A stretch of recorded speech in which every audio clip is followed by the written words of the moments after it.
రాగి మాల్ట్ కావాల్సిన పదార్థాలు: రాగి పిండి, పాలు, బెల్లం పొడి, డ్రై ఫ్రూట్స్. రాగి మాల్ట్కి కావాల్సిన పదార్థాలు చూసాం కదండి, ప్రాసెస్లోకి వెళ్ళిపోదాం. ఓకే, చిన్న రెసిపీ, జస్ట్ మనం 4 ఇంగ్రీడియంట్స్తో చేసుకుంటున్నాం అంతే. సో రాగి మాల్ట్ అనేది జనరల్గా రాగి జావా ఇవన్నీ కూడా మనం పెరుగుతోనే మజ్జిగతోనే తీసుకుంటుంటాం. పాలతో ఏంటి? సో మనం రెగ్యులర్గా బటర్ మిల్క్ యూజ్ చేస్తాము, బట్ దీంట్లో మనం పాలు ఎందుకు యూజ్ చేస్తున్నామంటే వెజిటేరియన్స్ వాళ్ళకి కాల్షియం డెఫిషియన్సీ కూడా చాలా రెగ్యులర్గా చూస్తూ ఉంటాము. పాలల్లో మనకు కాల్షియం ఉంటుంది అండ్ రాగిలో కూడా మనకి ఐరన్, కాల్షియం అండ్ ఫైబర్ ఉంటున్నాయి కాబట్టి మనం ఈ కాంబినేషన్ ఆఫ్ రెసిపీ అనేది తీసుకున్నాం. ఓకే, మొత్తం నట్స్ అన్నీ తీసుకోవచ్చు దీంట్లో? నట్స్ అన్నీ కూడా తీసుకోవచ్చు. ఓకే, నట్స్ ఏ విధంగా ఉపయోగపడతాయి? సో నట్స్ వచ్చేసి నేను అన్నట్టుగా వీళ్ళకి iron deficiency, zinc deficiency and selenium deficiency అని చాలా కామన్గా కనిపిస్తూ ఉంటాయి. సో ఆ న్యూట్రియంట్స్ మనకి ఈ నట్స్ ద్వారా లభిస్తాయి అన్నమాట. ఓకే, సో ప్రాసెస్లోకి వెళ్తే మాట్లాడు. షూర్. ఏం చేయాలి? సో ఫస్ట్ మనం ప్యాన్ పెట్టేసుకొని మిల్క్ అనేది బాయిల్ చేసుకుందాం. ఓకే,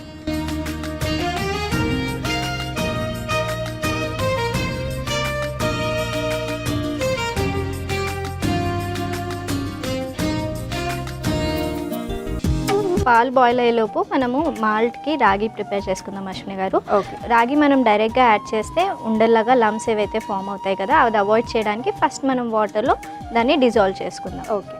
సో ఒక చిన్న బౌల్ తీసుకుందాం.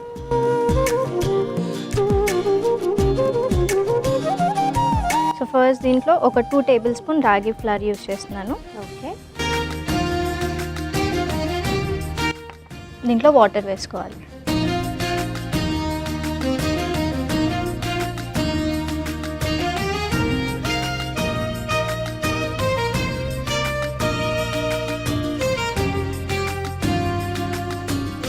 సో ఇలా ఉండలు లేకుండా మిక్స్ చేసుకోవాలి లక్ష్మి గారు.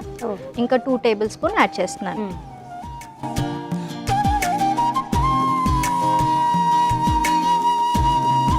ఫ్లవర్డ్ మిల్క్ లాగే కదా ఇది కూడా. ఏ టైంలో తీసుకోవచ్చు ఈ రాగి మాల్ట్ అనేది? సో ఇది ఒక స్నాక్ లాగా తీసుకోవచ్చు అశ్విని గారు, లేదంటే ఎర్లీ మార్నింగ్ వెంటనే వెళ్ళిపోతూ ఉంటాం కదా బ్రేక్ఫాస్ట్ స్కిప్ చేస్తూ, అలాంటప్పుడు కూడా ఇది ఇంక్లూడ్ చేసుకోవచ్చు. రెడీ అయిపోయిందండి? ఆల్మోస్ట్ రెడీ అయిపోయింది అశ్విని గారు. సో లంప్స్ లేకుండా ఇది మిశ్రమం రెడీ చేసుకున్నాం కదా, నెక్స్ట్ కాస్త మిల్క్ బాయిల్ అయిన తర్వాత యాడ్ చేసుకుందాం.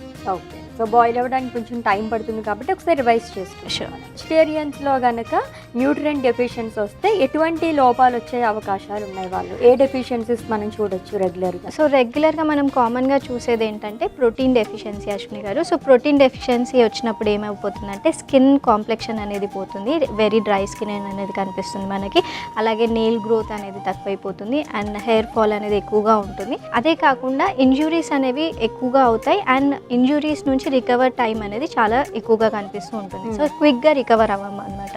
సో హీలింగ్ ప్రాసెస్ తగ్గిపోతూ ఉంటుంది. సో ప్రోటీన్ అనేది చాలా ఇంపార్టెంట్. అదే కాకుండా ఐరన్ డెఫిషియన్సీ కూడా ఉంటుంది. ఐరన్ డెఫిషియన్సీలో ఏంటంటే అనీమియా వచ్చే ఛాన్సెస్ ఎక్కువగా ఉంటాయి, రెడ్ బ్లడ్ సెల్స్ పడిపోయే ఛాన్సెస్ ఎక్కువగా ఉంటాయి. అదే కాకుండా ఉమెన్లో మనం చూసుకున్నట్టయితే పీసీఓడి, థైరాయిడ్ అలాంటి కండిషన్ అరైజ్ అయ్యే ఛాన్సెస్ కూడా ఎక్కువగా ఉంటాయి. సో B12 డెఫిషియన్సీ కూడా ఉంటుంది అశ్విని గారు. సో B12 వచ్చేసి మనకి యానిమల్ ప్రొడక్ట్స్ ద్వారానే వస్తుంది కాబట్టి వీళ్ళు న్యూట్రిషనల్ ఈస్ట్ కానివ్వండి, లేదంటే ఫార్టిఫైడ్ ఈస్ట్, లేదంటే ఫార్టిఫైడ్ ప్రొడక్ట్స్ కానివ్వండి వాళ్ళు ఇంక్లూడ్ చేసుకోవాలి B12కి, లేదంటే రెగ్యులర్ 6 months or 1 yearకి ఇంజెక్షన్ తీసుకుంటే సరిపోతుంది. సో నెక్స్ట్ వచ్చేసి విటమిన్ డి డెఫిషియన్సీ కూడా మనం చూస్తూ ఉంటాం. సో విటమిన్ డి డెఫిషియన్సీ ఏంటంటే మనం సన్లైట్కి ఎక్స్పోజ్ అవ్వడం చాలా ఇంపార్టెంట్. ఒక 1/2 hour to 1 hour సన్లైట్కి ఎక్స్పోజ్, అంటే సన్లైట్ కింద మనం ఉండాలన్నమాట. సో అలా మనం ప్లాన్ చేసుకుంటే సరిపోతుంది. అదే కాకుండా విటమిన్ డి ఎన్హాన్స్ ఉన్న ఫుడ్స్ లేదంటే ఫార్టిఫైడ్ ఉన్న ఫుడ్స్ అనేవి మనం ఇంక్లూడ్ చేసుకోవాలి. కాల్షియం డెఫిషియన్సీ కూడా మనం చూస్తూ ఉంటాము. సో కాల్షియం డెఫిషియన్సీ వచ్చినప్పుడు ఏంటంటే వీకర్ బోన్స్, టీత్ వీక్ అయిపోవడం కానివ్వండి, బోన్ స్ట్రెంత్ అనేది వీక్ అయిపోవడం కానివ్వండి మనం నోటీస్ చేస్తూ ఉంటాం. సో కాల్షియం రిలేటెడ్ ప్రొడక్ట్స్ మనం ఇంక్లూడ్ చేసుకుంటే సరిపోతుంది. ఓకే, అండ్ అలాగే యానిమల్ ప్రొడక్ట్స్తో మాత్రమే వచ్చే న్యూట్రియంట్స్ కొన్ని ఉంటాయి కదా, అలా వీళ్ళకి తీసుకోలేకపోతాయి కనుక సప్లిమెంట్స్ ద్వారా తీసుకోవచ్చా? డెఫినెట్గా సప్లిమెంట్స్ మీద రిలే అవ్వాల్సి వస్తుంది అశ్విని గారు. నేను అన్నట్టుగా విటమిన్ B12 ఏదైతే ఉందో అది కంప్లీట్గా యానిమల్ బేస్డ్గా ఉంటుంది. సో ఇలాంటి న్యూట్రియంట్స్కి వాళ్ళు సప్లిమెంట్స్ కానివ్వండి, లేదంటే ఇంజెక్షన్స్ కానివ్వండి, but at the same time వాళ్ళు ఫస్ట్ బ్లడ్ టెస్ట్ చేసుకోవాలి, ఎంత డెఫిషియెంట్ ఉంది అని చూసుకోవాలి. దాని తర్వాతే ఎంత డోసేజ్ ఆఫ్ సప్లిమెంట్ కానివ్వండి, ఇంజెక్షన్ కానివ్వండి తీసుకోవాలనేది డాక్టర్ మాత్రమే సజెస్ట్ చేయగలుగుతారు. సో మిల్క్ బాయిల్ అయిపోయింది కదా అశ్విని గారు, మనం ఇది యాడ్ చేసుకుందాము. సో మిక్స్ చేస్తూ యాడ్ చేయాలి. మీరు పోర్ చేయండి, నేను మిక్స్ చేస్తాను.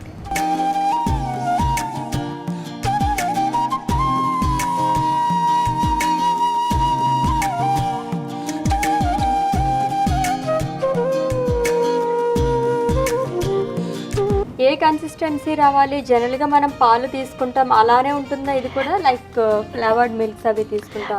నో అశ్విని గారు, ఇది కాస్త థిక్ అవుతుంది. సో మనకి ఒక స్మూతీ టెక్స్చర్ వస్తుంది అనమాట. థిక్ స్మూతీ కాకుండా ఒక మినిమం స్మూతీ టెక్స్చర్ అనేది మనం చూడగలుగుతాం. ఓకే, సో ఇలా థిక్గా అవుతుంది అనమాట.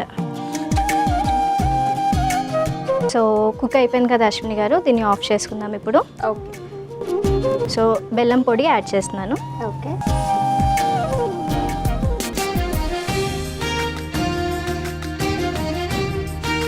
సో బెల్లం పొడి యాడ్ చేసుకున్నాం కదా అశ్విని గారు, సో బాగా మిక్స్ చేసుకుందాము. ఇది ఇప్పుడు మనం సర్వింగ్ గ్లాస్లో సర్వ్ చేసుకోవాలి. ఓకే,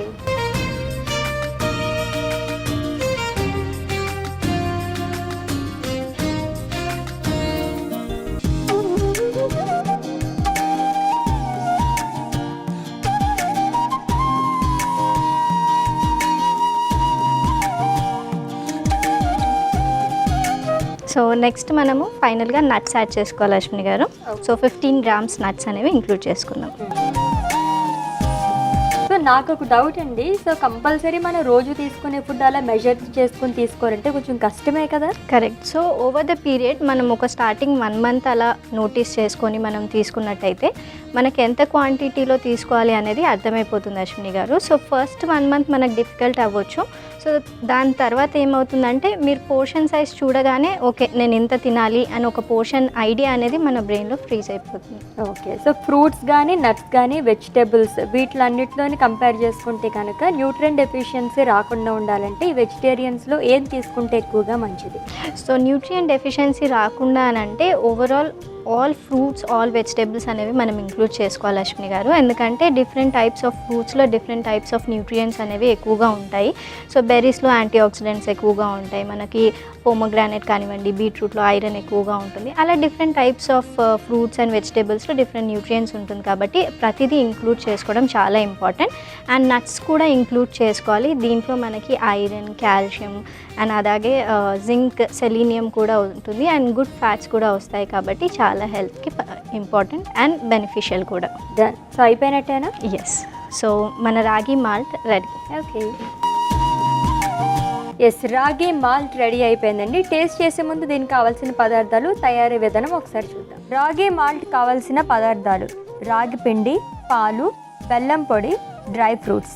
రాగి మాల్ట్ తయారు చేసుకునే విధానం: ముందుగా స్టవ్ ఆన్ చేసి పాన్ పెట్టి అందులో పాలు వేసి పాలు మరిగించాలి. ఇప్పుడు మిక్సింగ్ బౌల్ తీసుకుని అందులో రాగి పిండి, తగినంత నీళ్లు పోసి ఉండలు కట్టకుండా మిక్స్ చేసుకోవాలి. తర్వాత మరిగిన పాలలో కలుపుకున్న మిశ్రమం వేసి మిక్స్ చేసుకుని స్టవ్ ఆఫ్ చేసుకోవాలి. ఇప్పుడు అందులో బెల్లం పొడి వేసి కలుపుకొని సర్వింగ్ గ్లాస్ లోకి తీసుకుని డ్రై ఫ్రూట్స్ వేసుకుని సర్వ్ చేసుకోవాలి. అంతే, రాగి మాల్ట్ రెడీ.